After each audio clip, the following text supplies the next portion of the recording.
Groovy 2.0 Quad 9 Dock.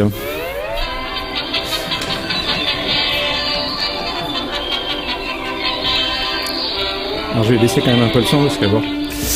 Donc Groovy 2.0, les nouveautés, on va vous parler aussi un petit peu des features principales de Groovy 1.8 qui étaient quand même assez intéressantes et qui sont encore pas forcément super connues. Et donc c'est parti. Donc merci à tous d'être là parmi nous. Alors d'abord, qui sommes-nous? Donc moi je m'appelle Guillaume Laforge, je dirige le projet Groovy depuis déjà de nombreuses années. J'ai initié la création du framework Web Grails. J'ai fait encore 2-3 petits trucs sur App Engine, Cloud Foundry. J'ai écrit quelques chapitres du bouquin qu'il y a là. Et puis voilà, si vous voulez me suivre sur les réseaux sociaux, c'est par ici. Je ne sais pas si tu peux ton micro aussi. Si. C'est bon, très bien. Donc moi je suis Cédric Champeau, je suis committeur Groovy. J'ai travaillé notamment sur quelques transfos d'AST, des modifications que vous avez peut-être pu voir venir dans Groovy 1.8 comme les Compilation Customizers. Et depuis quelques mois, je travaille essentiellement sur deux fonctionnalités qu'on va présenter aujourd'hui, qui sont la compilation statique de code et donc vérification statique de code. Alors l'agenda, donc deux grandes parties. Une première partie où on vous remontre quelques aspects de la version Groovy 1.8 qui sont, on va dire, les aspects clés de cette version. Donc on va voir certains, il y a un ou deux éléments là de la liste qu'on va zapper, vu qu'on en reparlera un petit peu dans la partie 2, en particulier je pense à la performance, qu'on en reparlera tout à l'heure. Et puis dans un deuxième temps, justement, effectivement les nouveautés de la version 2, donc les changements par rapport aux nouveautés du JDK 7, et puis les nouvelles fonctionnalités sur lesquelles Cédric a travaillé. Alors moi, une de mes fonctionnalités préférées, là c'est côté, on va dire, syntaxe, c'est la manière, Groovy a toujours été utilisé dans beaucoup de contextes, en tout cas en tant que complément à Java. On utilise Groovy pour écrire par exemple des langages métiers, des Domain Specific Languages, et on intègre ça dans des applications Java. Ça c'est un des grands use cases, des grands cas d'utilisation pour Groovy. Et Groovy est un langage expressif avec une syntaxe concise, etc. Et dans la version 1.8, on a modifié, on a étendu la grammaire pour pouvoir faire des phrases, on va dire, qui ressemblent un petit peu plus à des phrases en français, anglais, etc. Donc ça s'applique sur les méthodes, les appels de méthodes chaînées. Et je vais vous montrer ça pour que ce soit quand même plus concret. L'idée, c'est d'arriver à enlever plus de points et de parenthèses. Donc, par exemple, quelque chose comme ça, turn left, then right, c'est quelque chose qu'on n'aurait pas pu écrire avec Groovy avant, mais depuis la version 1.8 et donc de 0 et au-delà, évidemment, on peut écrire ce genre de choses. Et en fait, c'est des appels de méthodes chaînées. C'est-à-dire, si on remet... donc, on voit que c'est... les éléments impairs, on va dire, c'est... les noms des méthodes, et juste après les noms des méthodes, c'est les paramètres. Et en fait, quand on veut remettre les points et les parenthèses, c'est exactement comme si on écrivait ça. Donc c'est exactement la même chose, le même appel, mais c'est une forme un petit peu différente avec un petit peu moins de bruit. Et ce qui est intéressant, donc, c'est que voilà, pas de parenthèses, pas de points, et on peut arriver à faire presque des phrases si on le souhaite, en utilisant Groovy dans nos langages métiers. Et par exemple, là il y a des chercheurs américains, je ne sais plus où ils sont, dans une université américaine, qui font des études sur l'impact des médicaments sur le corps humain et comment évolue la concentration de tels éléments dans le sang, etc. Et en fait, ils ont fait un DSL, un Domain Specific Language, en Groovy, et qui ressemble un petit peu à ça. Alors ils n'utilisaient pas encore la version 1.8, donc ils n'ont pas pu écrire ça, mais maintenant on peut écrire ce genre de choses, donc ce qui est vraiment une phrase, là en l'occurrence en anglais, take 2 pills of cocaine after 6 hours, et il y a cette alternance à l'alternance, on va peut-être en parler bientôt, je sais pas, après ce week-end. Donc méthode, paramètre, etc. Et je vais vous montrer quelques autres petits exemples. Donc là, ces deux premiers exemples, il y avait à chaque fois un seul paramètre, mais on peut avoir plusieurs paramètres. Par exemple, sugar et milk, c'est 2 paramètres pour un des appels. Donc là, par contre, on a une virgule, mais c'est pas grave, même en français, on mettrait une virgule pour que ce soit correct. On peut utiliser également les paramètres nommés qui sont supportés par Groovy. En fait, that, Margarita, c'est un paramètre nommé. Et on a l'impression que la phrase est séparée presque en deux. Check that et Margarita tastes good. Non, je ne suis pas alcoolique.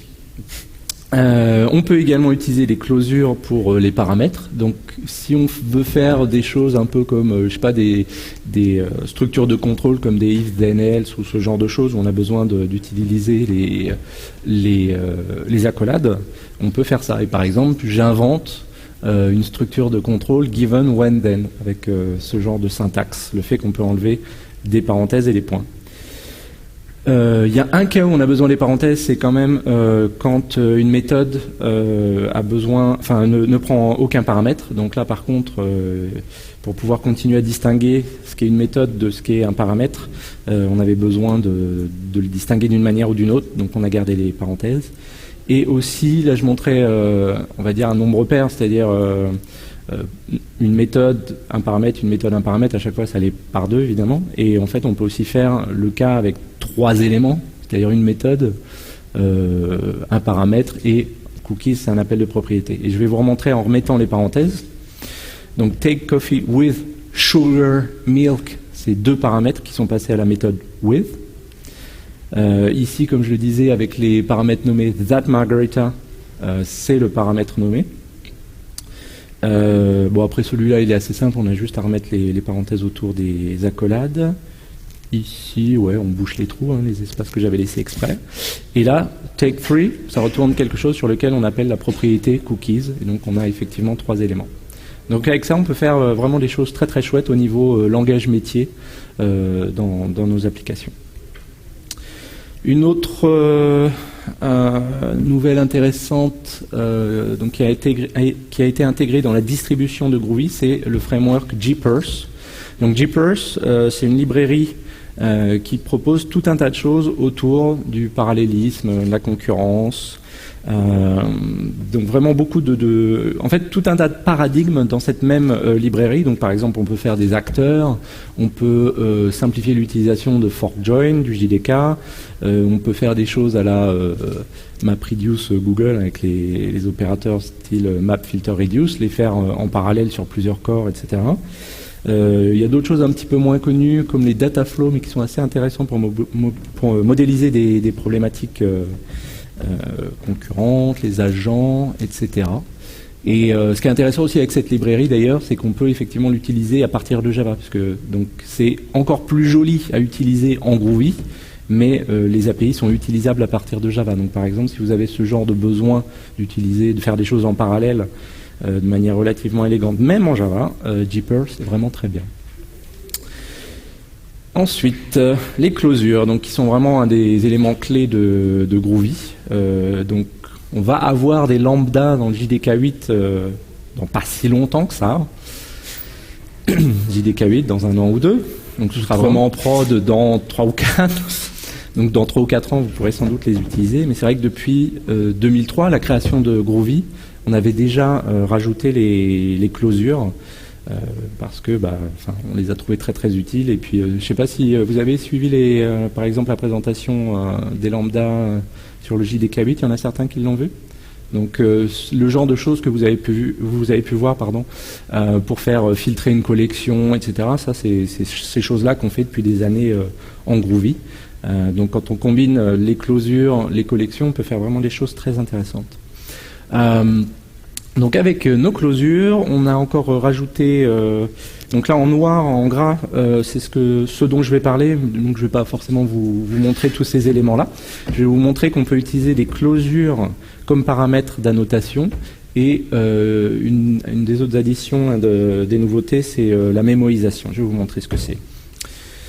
Et puis après, si vous avez d'autres questions sur les choses que j'ai sautées, n'hésitez pas, à la fin, je répondrai avec plaisir. Donc, avec les annotations Java, les paramètres qu'on peut passer aux annotations, c'est des classes, des strings, des types primitifs, D'autres annotations, des enums et des tableaux de tout ça. Je crois que c'est tout, si j'oublie rien. Et on s'est dit, ouais, c'est dommage, si on pouvait passer d'autres types de valeurs, ça pourrait être utile.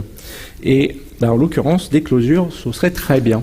Et en fait, là, c'est vraiment une implémentation, mais vraiment très basique de la notion de design by contract. En fait, on peut, par exemple, définir des invariants, des préconditions, des post-conditions, en utilisant, par exemple, des annotations. Donc là, sur ma classe distance, je rajoute une annotation invariant et je dis, voilà, le nombre, par contre, il faut toujours qu'il soit positif ou nul.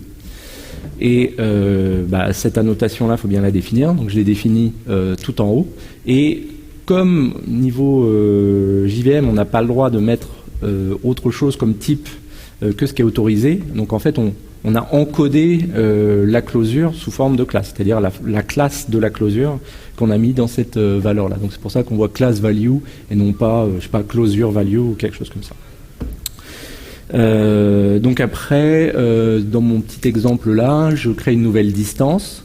Là, j'utilise les paramètres nommés de Groovy, donc qui vont appeler ensuite le getter et setter, qui sont automatiquement générés pour la classe distance.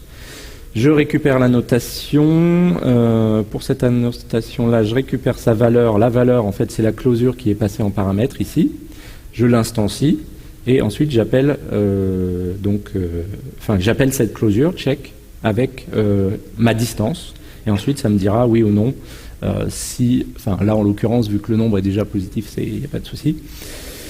Mais ça me permet en tout cas de faire du pseudo design by contract avec ce genre d'approche-là. Mais il y a en tout cas une librairie, si jamais ça vous intéresse, qui s'appelle G-Contract. Vous pouvez aller sur Google, vous la trouverez assez facilement, qui propose vraiment la panoplie complète de design by contract en forme de librairie que vous pouvez utiliser dans vos classes Groovy. Un autre exemple qui est utile, c'est quand vous avez des fonctions, en l'occurrence des closures, qui peuvent prendre un certain temps à exécuter et qui sont sans effet de bord, de préférence. C'est-à-dire que vous créez une closure, vous l'appelez toujours avec les mêmes paramètres, ça vous donnera toujours le même résultat. Et bien en fait, on peut créer une closure mémoisée, je ne sais pas si on peut dire ça, qui permet en fait de mettre en cache, en quelque sorte, le résultat de l'évaluation de la closure avec un certain nombre, avec certains paramètres. Donc concrètement, si je fais, donc là, Groovy c'est un langage dynamique et une addition, ça prend quand même pas une seconde comme ici, hein, je vous rassure là-dessus. Mais dans ma petite closure qu'on a là, faire A plus B, ça prend une seconde. Donc si je fais plus 1 et 2, ça va me donner 3. Jusque-là, tout va bien. Mais au bout d'une seconde. Mais comme je l'ai mémoisé, encore une fois, je ne sais pas si le verbe existe, mais c'est pas grave. La prochaine fois que j'appelle avec les mêmes paramètres, les mêmes valeurs, ça me retournera immédiatement le résultat, vu qu'il était en cache. Il n'a pas besoin de refaire le calcul compliqué qui était fait. Et puis je fais avec d'autres valeurs, ça remet encore une seconde. Je refais avec ces mêmes valeurs, ça retourne immédiatement. On a également un certain contrôle quand même sur ce cache.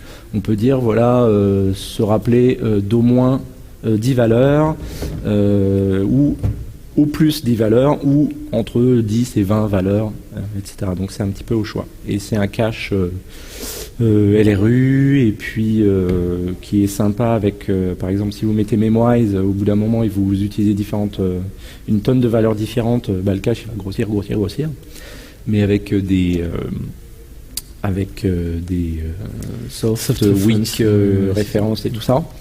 Quand il y aura besoin de mémoire, on va virer ce qu'il y a dans le cache. Donc il ne va pas grossir ou être un problème et il ne va pas vous générer des out of memory exceptions.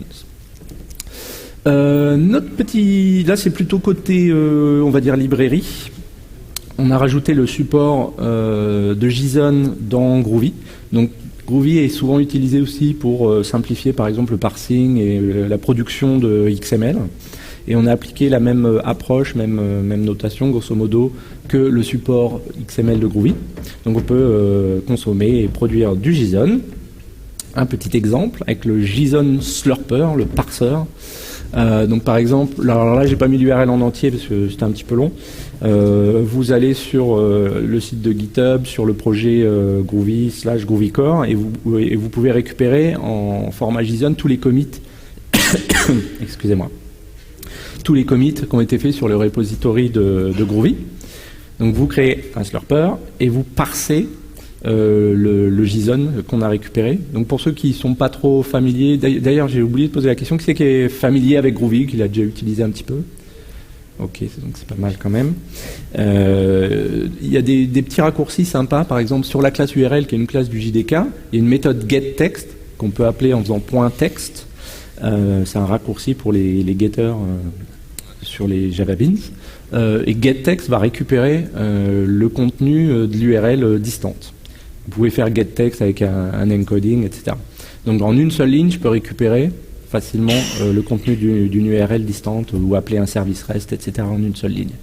Je le parse et après, donc là je ne vous ai pas montré la structure du JSON, mais donc c'est des objets JavaScript imbriqués, des dictionnaires imbriqués, et par exemple dans mon document JSON, il y a un tag, on n'appelle pas ça un tag, mais il y a un objet commits qui a des messages, et donc pour chacun de ces messages, je vais faire une boucle autour de tous les messages de commit et je vais les imprimer. Donc docs.commits.message, j'ai pas besoin de faire de marshalling, unmarshalling, créer des classes qui vont bien. Groovy étant un langage dynamique, un point commits va chercher l'objet commit, un point tartempion va chercher tartempion, même si vous n'avez pas eu à le définir auparavant. Ensuite, on peut en consommer, mais on peut également en produire grâce à un builder. Donc le JSON builder, par exemple, là je vais créer une personne avec un nom, un âge, etc. Et voilà, ça va me créer ce genre de JSON là. Donc c'est un JSON qui est compacté, là je vous l'ai mis pour qu'il soit un petit peu joli. Et quand justement vous avez du JSON tout compacté, il y a une petite fonctionnalité de pretty printing qui permet de reformater le JSON pour le voir de manière jolie dans votre console ou ailleurs. Ensuite, les transformations d'AST. Donc quand le compilateur compile du code Groovy, à un moment il va avoir une représentation en mémoire du programme. C'est un abstract syntax tree, si vous vous souvenez de vos cours quand vous étiez jeune. Donc il y a tout un tas de transformations. En fait, ça nous permet vraiment de transformer un programme avant qu'il soit compilé en bytecode. Et donc il y en a plein de nouvelles, on ne va pas toutes les voir parce qu'il y en a trop. Je vais vous en montrer quelques-unes. Par exemple, la transformation @log. Vous mettez une annotation et on va transformer la classe en injectant un logger dans votre classe. Et là, vous voyez, je fais log.info, mais à aucun endroit j'ai défini mon logger parce qu'il est injecté en quelque sorte à la compilation par cette transformation. Et est-ce que vous voyez quelque chose qui manquerait d'ailleurs dans cet exemple de code?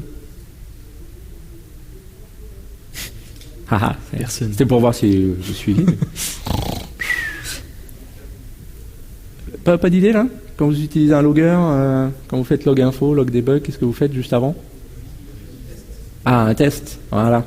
Donc en fait, la transformation est aussi capable de regarder, vous avez appelé log info, et automatiquement, on va insérer, si vous l'avez pas fait en tout cas, il va insérer un if log, suivant le logger que vous utilisez, log is debug enabled ou ce genre de truc, d'accord? Automatiquement, la transformation va le faire pour vous. Je sais plus si je le couvre aussi celui-là. Les gens qui intègrent Groovy dans leurs applications, comme je disais tout à l'heure pour les langages métiers, parfois ils se disent oui mais ce script Groovy vient de je sais pas trop où et je sais pas ce que les gens vont faire avec. Ils pourraient faire des boucles infinies et puis hop, ils me bloquent ma JVM. En fait, on a aussi des transformations qui peuvent permettre de vérifier qu'il y a des boucles infinies ou ce genre de choses. Donc on peut arrêter l'exécution du code lorsqu'un thread est interrompu, au bout d'un certain temps, ou après d'une condition que vous pouvez définir avec les clausures en paramètres d'annotation. Je vais vous montrer juste la première, par exemple, un script dans lequel on injecterait la transformation thread interrupt. Quand il fait while true, qu'est-ce qu'il fait? Il prend plein de CPU, il boucle à l'infini, on ne peut rien faire. Et en fait, automatiquement, à chaque début de bloc, la transformation rajoute un check. Tiens, est-ce que quelqu'un m'a demandé d'interrompre le thread? Si oui, hop, je lance l'exception qui va bien. Donc ça nous permet de contrôler, il y a d'autres transformations de ce genre-là qui permettent en tout cas de contrôler l'exécution du code. Alors il y a d'autres transformations, par exemple donc toString. Est-ce qu'il y en a qui connaissent Lombok ou même d'ailleurs il y avait la présentation Guava tout à l'heure, il y a des librairies, des API qui permettent de faire des toString qui sont sympas. Avec add toString, automatiquement on va faire un toString sympa pour la classe personne. Donc là pour PT qui a 15 ans, hop, ça va faire le toString qui est en commentaire qu'on voit juste en dessous. Equals en hashcode, un bon equals en hashcode qui va bien, donc l'égalité fonctionne, les hashcodes sont égaux. Encore une fois, c'est Groovy. L'idée, en fait, c'est vraiment que Groovy fasse votre travail un peu fastidieux, quoi. On essaie de vous simplifier la vie. Vous utilisez une annotation et puis le compilateur fait le boulot pour vous. C'est un petit peu ça l'idée. Le thème de Groovy a toujours été ça, simplifier la vie des développeurs, grosso modo. De même, alors quand on fait des Groovy Beans, des POGO, on appelle ça, Plain Old Groovy Object. Donc on écrit souvent, voilà, class, person, string name, int age. Et comme on peut utiliser les paramètres nommés directement dans quand on le met là à la place de Marion 4, on met les paramètres nommés, ça appelle les setters directement après, c'est une convention si vous voulez. Et en fait, du coup, les développeurs Groovy ont tendance à pas forcément rajouter les constructeurs qui prennent tous les paramètres, etc. Et avec le tuple constructeur, on rajoute le constructeur qui va bien, qui prend le name et age. Donc c'est plus sympa, par exemple, après, si on réutilise cette classe-là à partir de Java, par exemple, parce qu'on est habitué à utiliser ce genre de constructeur-là. C'est un autre exemple avec Inherit Constructors, un autre exemple de comment réduire finalement la verbosité de Java. Quand on veut faire sa propre exception, on étend par exemple exception et on est obligé de redéfinir les 4 constructeurs qui prend rien, qui prend un message est throwable ou juste throwable, et bêtement on appelle super. Et on a 4 lignes, là, et encore je les ai condensées, on a 4 lignes qui servent à rien, mais on est obligé de le faire. Et j'utilise cette transformation Inherit Constructors et je peux enlever toutes ces 4 lignes. Donc ces transformations qui sont à la compilation, ce qui est intéressant aussi, c'est que ces constructeurs, ils existent toujours, ils sont vraiment au niveau du bytecode, vous allez les retrouver, donc vous pouvez les appeler à partir de Java, évidemment, sans aucun souci, parce que l'intégration Java Groovy est vraiment transparente. Ça là aussi, c'était un autre but de Groovy. Alors, quelques petits... Oui. Donc dans un IDE, est-ce qu'on a la complétion avec les constructeurs S'il a été compilé, oui. S'il a été précompilé, ouais. Sinon ça dépend des IDE. Dans Eclipse, je sais pas trop, mais dans IntelliJ ça marche. Dans IntelliJ, je suis sûr. Dans Eclipse, il faudrait qu'on vérifie. Mais normalement, ouais. Non, je crois que oui. Il me semble que oui. Donc normalement, les IDE, oui, le reconnaissent. Alors juste à revérifier pour Eclipse, mais normalement, oui. Pardon. Donc il y a tout un tas d'autres choses, on ne va pas y passer forcément des heures. On peut customiser en fait la compilation aussi avec certaines choses. Par exemple, quand on utilise Groovy comme un simple évaluateur d'expression, pardon. Par exemple, pour évaluer, vous faites un espèce de mini tableur Excel et vous évaluez des expressions mathématiques, par exemple cosinus pi sur 3. Cos, ça vient de la classe math, pi, ça vient de la classe math. Et si vous voulez juste évaluer ça, soit vous êtes obligé de faire math.cos, math.pi, etc. Ou alors vous faites un import statique qui va bien. Mais juste pour évaluer cette expression, vous êtes obligé d'avoir un import. Donc c'est pas très joli. Donc par exemple, quand on veut évaluer ce genre d'expression, j'ai du mal à le dire, on peut configurer le Groovy Shell, où il y a d'autres moyens d'évaluer du code Groovy. On peut faire cette configuration-là et dire automatiquement dans mes scripts que je vais évaluer avec ce shell-là, tu me rajoutes un import. Donc on peut rajouter des imports, on peut insérer des transformations à la compilation, on peut également sécuriser, là je vous montre pas cet exemple-là qui est un petit peu trop long, on peut sécuriser le code Groovy que vous utilisez. Donc par exemple, si vous vouliez interdire à quelqu'un d'utiliser le plus, on pourrait le faire. Vous pouvez réduire Groovy à juste ce que vous voulez autoriser vos utilisateurs à faire avec. Mais c'est de la sécurisation au sens grammaire ou syntaxe, pas de la grammaire, sécurisation syntaxe, ouais. Access controller.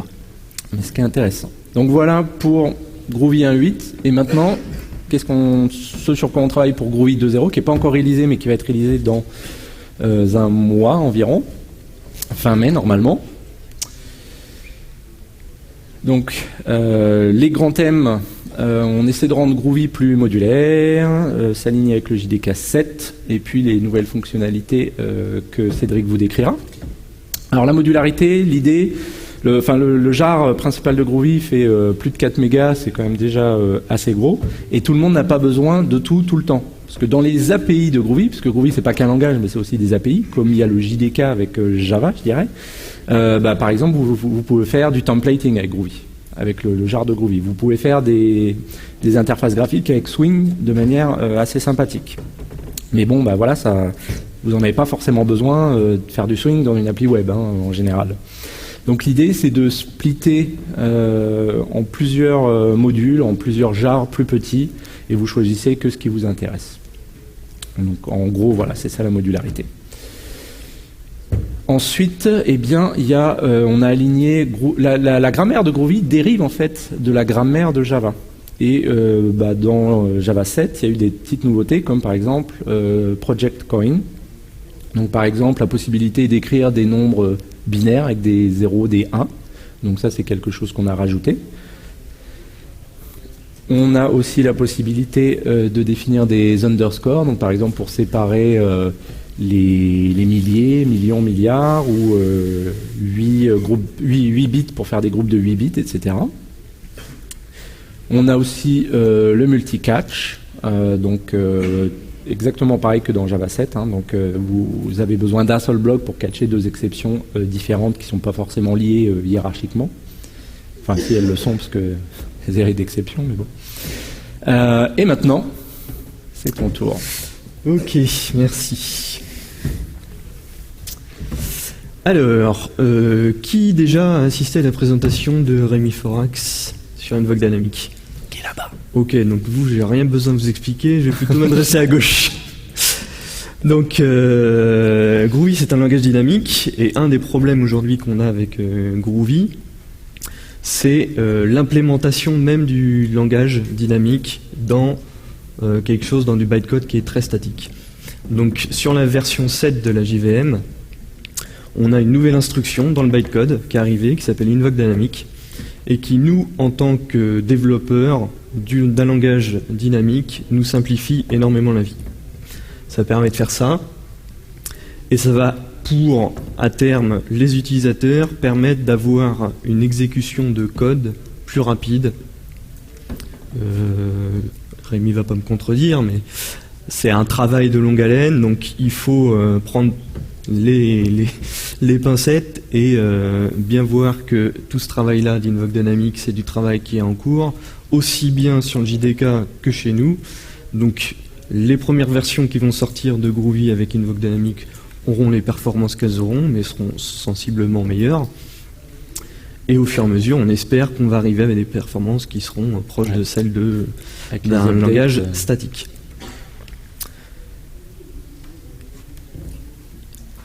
Deuxième fonctionnalité sur laquelle, pour le coup, moi j'ai travaillé directement. Alors, dans la salle, j'aimerais bien savoir, parmi vous qui sont les développeurs qui font plutôt du Java et qui ont fait du Groovy et ont été un petit peu frustrés par le manque de vérification de type dans Groovy. D'accord. Donc cette fonctionnalité-là, c'est pour vous. En fait, on s'en est rendu compte en discutant avec pas mal de développeurs, au cours des conférences, même sur les mailing lists, qu'il y avait énormément de gens qui utilisaient Groovy, non pas comme un langage dynamique, mais comme un meilleur Java. Meilleur Java dans le sens où la syntaxe est plus concise. On arrive à exprimer beaucoup de choses en très peu de lignes de code, mais il y a le petit point qui ne va pas, c'est j'ai mis des types et le compilateur ne se plaint pas. C'est normal parce que c'est un langage dynamique, donc on peut avoir des choses qui se passent et pour lesquelles le compilateur ne va pas se plaindre parce que même si votre code est bien écrit et potentiellement dans un monde statique ne fonctionnerait pas, en dynamique il va fonctionner parce que vous avez fait des petites astuces avec des métaclasses qui vont bien.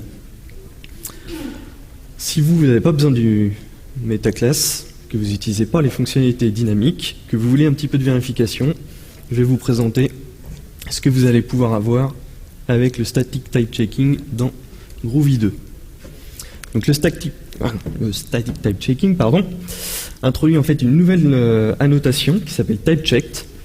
Donc si vous avez suivi un petit peu avant avec les transformations, vous pouvez vous douter que c'est une transformation d'AST qui fait ça. Donc, ce qui est assez intéressant à savoir en termes d'implémentation, puisque une transformation d'AST, on peut voir qu'on peut faire des choses relativement complexes avec. Et donc là, ce qu'on va être autorisé à faire en rajoutant cette annotation, c'est vérifier par exemple...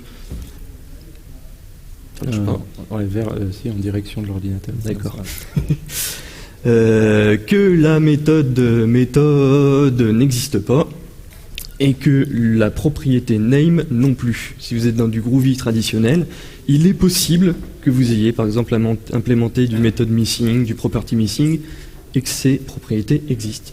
Si ce n'est pas votre cas, vous pouvez mettre un type checked et s'il y a une erreur, le compilateur dès le début va planter. Donc c'est pour ça qu'on a surnommé pendant tout le temps de développement ce projet Grumpy. Parce que Grumpy en anglais c'est grincheux. Et donc le but du jeu c'est de rendre le compilateur grincheux. Voilà. Pour les développeurs grincheux, tu vas dire? Ceux qui souhaitent l'être. J'en connais un là-bas. Donc la chose à savoir c'est que cette annotation elle est possible, on peut la mettre sur une méthode ou sur une classe. Si vous la mettez sur une classe, toutes les méthodes sont vérifiées. Si vous mettez sur une méthode, c'est seulement cette méthode qui est vérifiée. Il y a aussi la possibilité de dire toute la classe et pas cette méthode. On pourra voir comment on fait ça. Donc quand on active ce mode-là, on va activer un certain nombre de vérifications. Donc par exemple, le fait ici d'aller affecter sur un set un object, ça va pas marcher, puisque de toute façon, c'est pas compatible au niveau des assignements. On ne peut pas affecter un objet à un entier. On ne va pas pouvoir ici, donc sur le dernier exemple. Ouais. Sur le dernier exemple, le fait de faire un entier plus une string ne va pas fonctionner, alors qu'en Groovy dynamique, potentiellement, on pourrait faire quelque chose. Dans les vérifications de type de retour de méthode, on va pouvoir ajouter aussi de la vérification, donc sans avoir nécessairement à mettre explicitement des returns, ce qui est aussi intéressant, puisque vous gardez en fait avec cette fonctionnalité-là, ce qui fait un petit peu l'intérêt de Groovy, de garder du code assez compact. Donc là on va dire, par exemple, qu'en retournant une string, alors que ma méthode demande à rendre un entier, je ne vais pas pouvoir le faire. Et sur le deuxième exemple, je ne sais pas si certains s'en rendent compte, mais en fait il y a un petit peu de magie dans Groovy quand on fait une méthode qui renvoie string. La conversion en toString est faite de manière implicite. Alors c'est vrai quand on fait de la review de code, souvent on voit des gens qui font un toString explicite en fin d'une méthode qui renvoie une string. Il n'y a pas besoin de le faire en fait en Groovy. La conversion toString est faite automatiquement et donc le TypeChecked permet de conserver cette fonctionnalité-là. Donc la vérification de type va aussi faire de l'inférence, qu'on appelle l'inférence de type. Donc pareil, pour ceux qui ont assisté aux différentes conférences, vous allez pouvoir savoir ce que c'est. Mais typiquement ici, on est capable de se rendre compte dans le... J'arrive pas... Si, c'est vrai. Si, c'est bon. Mais il n'y a pas d'animation, je crois. Non, c'était celle d'avant. Voilà. Ah oui, pas. Dans ma chaîne de caractères, ici, j'utilise en fait la variable name qui a été définie au-dessus, et je n'ai pas spécifié son type. On se rend compte que c'est une chaîne de caractères, puisque j'affecte une chaîne de caractères, et à l'intérieur même de l'interpolation, le compilateur est capable de se rendre compte qu'à cet endroit-là, le seul type qui est possible pour name, c'est une string, et donc ne va pas se plaindre sur le fait qu'un toUpperCase fonctionne. La méthode trim n'est pas une méthode qui existe de base sur la classe string, mais dans Groovy on la connaît, donc TypeCheck la supporte. Donc ça c'est quelque chose qui est important à comprendre, c'est pas parce que on utilise TypeCheck qu'on se prive de fonctionnalités intéressantes dans Groovy. Si en fait vous souhaitez mixer du code dynamique et du code statiquement vérifié. Alors on avait deux options, soit on autorisait à mixer du code dynamique et du code statique entre guillemets dans une même méthode, mais dans ces cas-là, il y a certaines erreurs qu'on ne pouvait pas rapporter. Soit, le choix qu'on a pris, c'est de faire comme ça, c'est-à-dire que si vous avez besoin d'utiliser par exemple un markup builder, qui là pour le coup est une fonctionnalité complètement dynamique de Groovy, vous pouvez déclarer une méthode comme étant vérifiée statiquement, l'autre ne l'est pas, et vous appelez la méthode non vérifiée depuis la méthode vérifiée. C'est clair pour tout le monde? Ok. Autre chose intéressante, en Java, c'est assez pénible, par exemple quand on fait des instance of, d'avoir à faire des casts derrière sur les objets, puisqu'on lui dit if instance, merci, if instance of string, hop, je caste pour pouvoir faire mon to uppercase, alors que je viens de te dire que c'était string, pourquoi est-ce que tu es obligé de le faire? Donc là, vous n'aurez pas besoin de le faire. Le simple fait de le vérifier permet au type checker de savoir que c'est de type string. Sur le deuxième cas, on a une méthode multiply qui est aussi une méthode qui est ajoutée par Groovy. Ça fonctionne de manière transparente. Donc avec la surcharge d'opérateurs que Groovy permet, quoi. Exactement. Donc là, on va aborder un concept qui est pas forcément simple du premier abord. Lorsqu'on parle d'inférence de type, et que par exemple ici je ne déclare pas le type de retour et que je veux savoir quel est le type de cette liste, en fait, je veux aussi savoir quel est le type des éléments de la liste. Donc le compilateur va le faire pour nous. Et là, il va aller se charger d'aller calculer un type qui permet de représenter à la fois un entier et un bit décimal. Donc ce type, pour simplifier, on va dire que c'est une liste de number. En réalité, le compilateur fait un peu plus de travail que ça. Il est aussi capable de se rendre compte que c'est comparable. Et donc dans les affectations derrière, dire que voilà, si vous affectez un comparable, ça va fonctionner. Donc là, on arrive sur une fonctionnalité qui a été un petit peu plus controversée sur les mini-listes, mais qui pour nous semblait intéressante d'avoir. Alors, pourquoi controversée? Parce que basiquement, c'est une mauvaise pratique de développement. C'est-à-dire que là, ce qu'on fait dans cet exemple, c'est prendre une variable que moi j'appellerais une variable poubelle. C'est-à-dire que je fais un def et dedans je vais mettre tout ce que j'ai envie sans voilà ensuite. Donc je commence par mettre un entier dedans, après je vais mettre une chaîne de caractères, ah puis tiens je vais remettre un entier. Vous voyez que c'est des variables temporaires. Il y a des meilleures pratiques de code pour faire ça, mais ça permet d'illustrer très bien le concept du flow typing. Le flow typing, ça veut dire que le compilateur, au fur et à mesure de l'exécution du code, est capable de savoir, dans certains cas, ce qu'il y a dans une variable, parce qu'une affectation a été faite juste avant. Donc quand je fais mon def var égale 123, il sait que ce que je viens de mettre dans ma variable, c'était un entier. Je fais une autre affectation derrière, donc quand j'arrive à var égale chaîne de caractères 123, le compilateur sait que ce que j'ai, c'est une chaîne de caractères, donc que la méthode toInteger existe. Il n'y a pas de possibilité, ce sont des variables locales, donc il n'y a pas de possibilité qu'un autre thread ait changé le contenu de la variable. Donc il n'y a pas de problème. On ne va pas aller embêter le développeur et lui demander de faire un cast à cet endroit-là. Quand on arrive sur le dernier cas, on vient de remettre un entier dedans, et donc le to uppercase sur l'entier n'existe pas, et là, le compilateur va produire une erreur.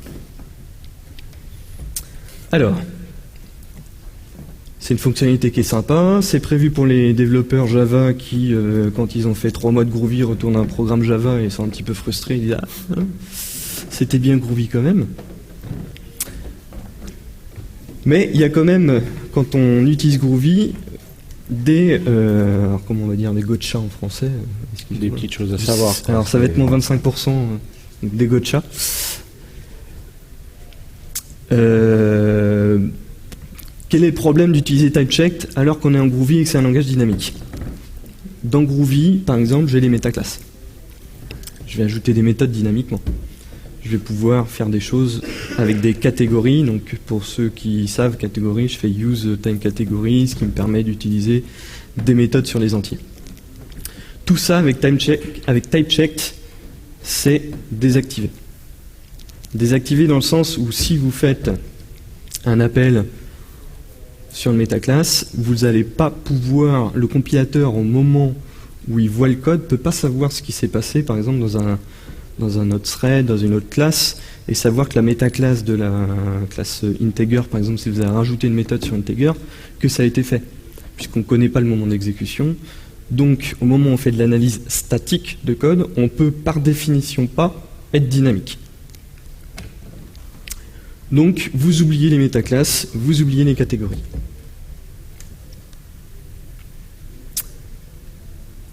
Alors, voilà, illustration parfaite. Ça, si vous le faites, le compilateur va se plaindre et il va vous dire qu'il ne connaît pas métaclasse.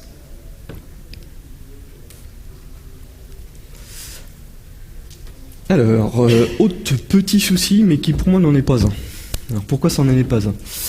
En fait, là on a une liste de chaînes de caractères, et j'appelle la méthode collect dessus. Donc l'équivalent du map. J'ai un collect sur une liste de chaînes de caractères. Donc tout à l'heure je vous ai dit, mon compilateur il est intelligent, il va être capable de savoir que c'est une liste de string. Ok, collect sur une liste de string, donc IT c'est une string. Ça paraît très clair pour tout le monde. Sauf que je suis dans un monde dynamique, donc collect, il n'y a rien qui empêche quelqu'un de l'avoir défini. Première chose. Deuxième chose, je suis sur une structure de données en fait en interne, qui est une closure, et j'ai pas de moyen de représenter en fait sur une closure quel est le type des paramètres attendus. Donc notre parti pris c'était de dire on met explicitement le type. Ce qui pour moi est aussi une bonne pratique.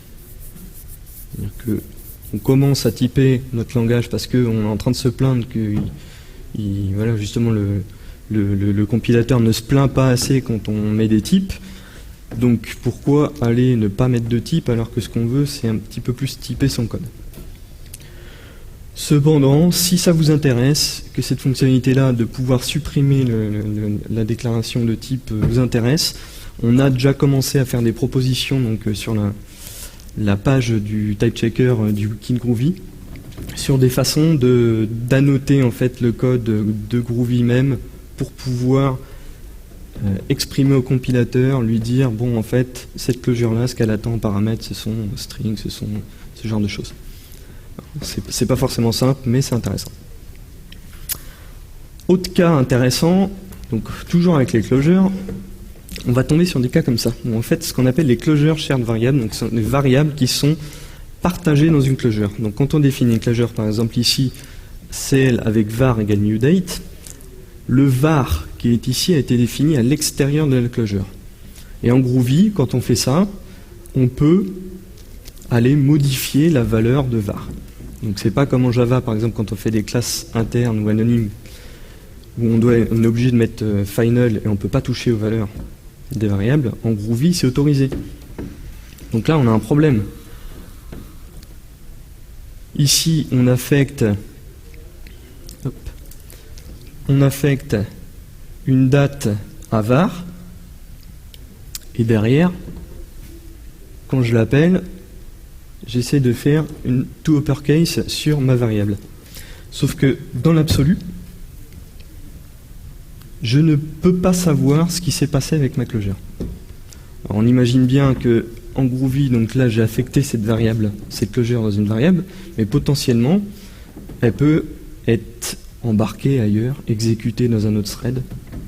On pense à thread.start avec en paramètre cl. Vous ne savez pas ce qui se passe de var. Donc au moment où le code de var va être exécuté, le to uppercase sur var va être exécuté, on n'a pas de garantie sur le type de l'objet au moment où la méthode va être appelée. Donc nous, notre parti pris, ça a été de dire qu'on va calculer, en fait, ce qu'on appelle le fameux lub, de toutes les affectations des variables qui sont partagées dans les closures. Et en faisant ça, on autorise seulement le développeur à appeler des méthodes sur cette variable qui sont du type commun de toutes les affectations. Tout à l'heure, on a parlé de mauvaises pratiques pour le flow typing. C'est aussi un exemple de mauvaise pratique. Ça veut dire que si vous essayez d'appeler en fait sur var une variable qui n'a pas été définie, qui n'existe pas sur le type qui a été défini sur la variable, Vous avez le droit de le faire. Hein. Bon. C'est quand même c'est moyen, autant mettre object et puis faire des castes. Voilà. Donc là, je vais faire le même exemple, sauf que je vais mettre des types qui sont compatibles. Donc j'ai une classe A qui définit une méthode foo et une classe B qui définit une méthode bar. Je vais faire mon type checking et donc dans la closure, je vois que la seule affectation qui est faite sur var, c'est B.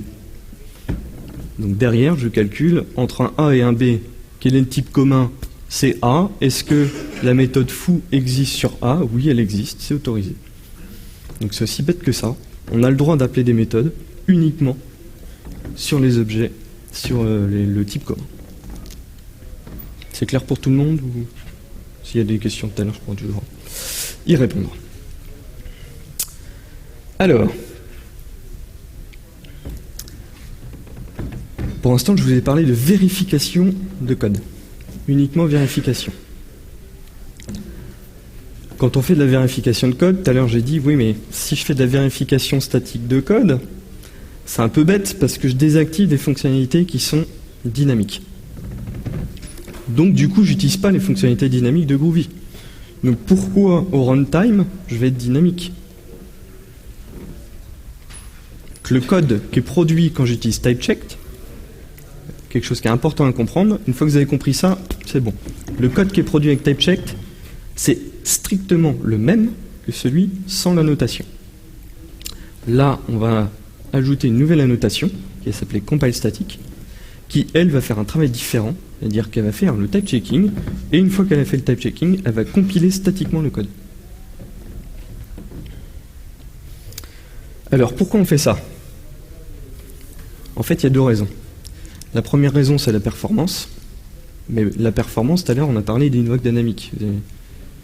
Donc là, j'ai une question à poser à tout le monde, c'est qui dans la salle est déjà sur un JDK 7 au quotidien? Merci. Il y a full. Donc voilà. Donc à part quelques chanceux, personne n'est sur un JDK 7 et donc on s'est dit, on va pas laisser les gens sans solution. Quand par exemple on est un petit peu frustré parce qu'on est obligé de faire du Java juste pour un petit problème de perf dans une classe, à écrire une classe en Java, alors qu'on aurait bien voulu écrire en Groovy, c'est quand même sympa Groovy. Donc là on va permettre aux gens qui sont sur du JDK 7 et du JDK 5 et du JDK 6 d'avoir la compilation statique, donc d'avoir du gain de performance sans sans la fonctionnalité Invoke Dynamic. Donc comme à terme Invoke Dynamic sera sans doute meilleur qu'aujourd'hui, je parle, pas meilleur que statique, c'est pas possible. Enfin, ça serait bizarre quand même. On va voir cette solution-là. Alors, qu'est-ce qu'on va gagner à utiliser ça? Donc le petit bip bip, c'est pour dire hop, ça va plus vite. Donc la vérification statique de code, donc le code est vérifié statiquement. Le code va s'exécuter plus vite et quelque chose qui est très intéressant donc pour tous ceux qui font des frameworks basés sur Groovy. Du coup, vous, en faisant ça, vous vous prémunissez de toutes les modifications de donc, ce qu'on appelle le monkey patching, c'est-à-dire le fait que quelqu'un dans son coin ait utilisé la fonctionnalité de metaclass pour aller patcher le code, ajouter des fonctionnalités et transformer. Donc par exemple, si vous faites du code en Groovy et que quelqu'un a modifié string.toUppercase pour que ça affiche Devox, votre framework il est cassé s'il utilise toString. C'est très bête, mais en faisant de la compilation statique, vous n'avez pas le problème, puisque vous prémunissez complètement et plus dynamique. Dernier avantage, c'est le bytecode est plus petit, beaucoup plus petit. Il y a des désavantages. Tout n'est pas merveilleux. Dans les désavantages, évidemment, on perd une fois de plus les fonctionnalités dynamiques de Groovy, donc metaclass, catégorie.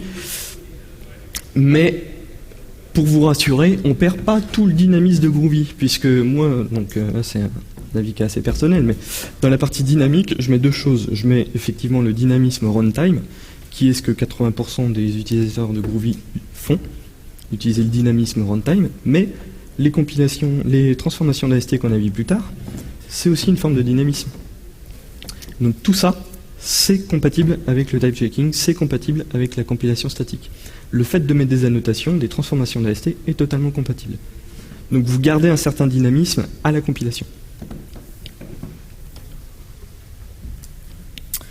Donc voilà, comment ça va se faire, c'est simple, c'est vraiment super simple. Hein. Si vous avez fait type check, vous remplacez par compile statique, et derrière, le bytecode qui est produit, c'est peu ou prou le même que celui qui va produire Java.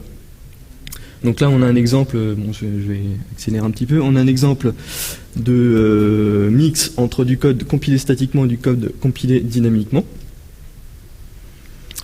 Et donc, puisque vous êtes tous, je suis sûr, super intéressés par les perfs, on a fait ce que font tous les fournisseurs de framework, des micro-benchmarks qui servent à rien, parce que c'est pas comme ça que ça se passe dans le vrai monde, mais il faut des chiffres.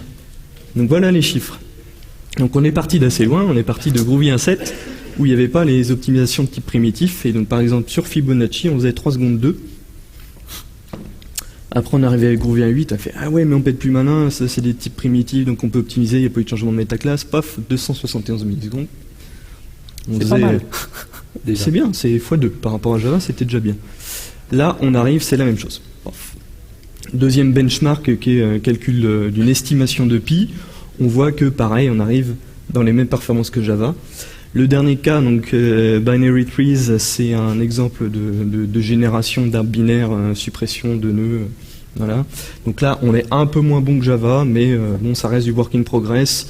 Il y a des chances qu'on s'en approche un petit peu plus encore. Donc de ce point de vue-là, le pari est gagné. Voilà. Je repasse la main.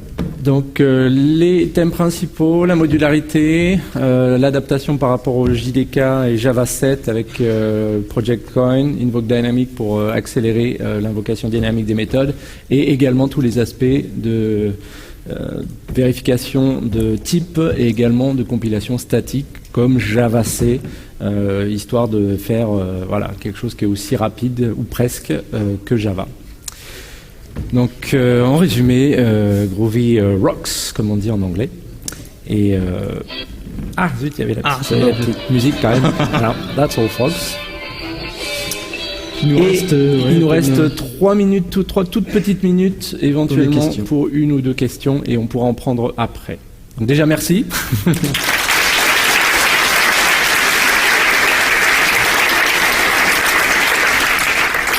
Et donc, une ou deux questions, si vous en avez. Oui, Julien.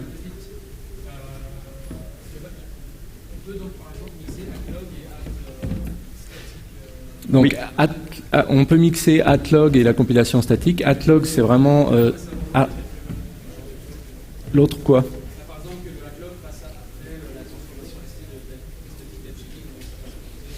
Non, le static type checking passe en dernier. En dernier, de toute façon. Ouais. Oui.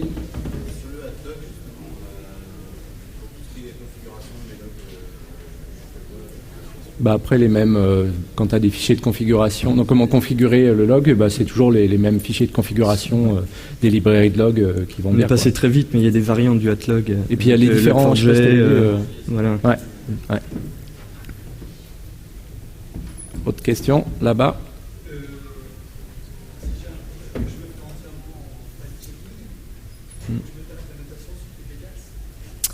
À l'heure actuelle, oui, on est obligé d'utiliser type checking. Sauf en étant un petit peu plus malin, on peut. En fait, il y a des moyens avec les compilations customizer d'appliquer de manière transparente la transformation. Et mettre sur les packages. Mettre sur les packages, c'est prévu, mais pas encore implémenté. Mais s'il y a des gens qui veulent aider à l'implémentation, on est d'accord. Avec plaisir. On n'a plus de temps. Ouais, merci beaucoup. Bah, merci beaucoup.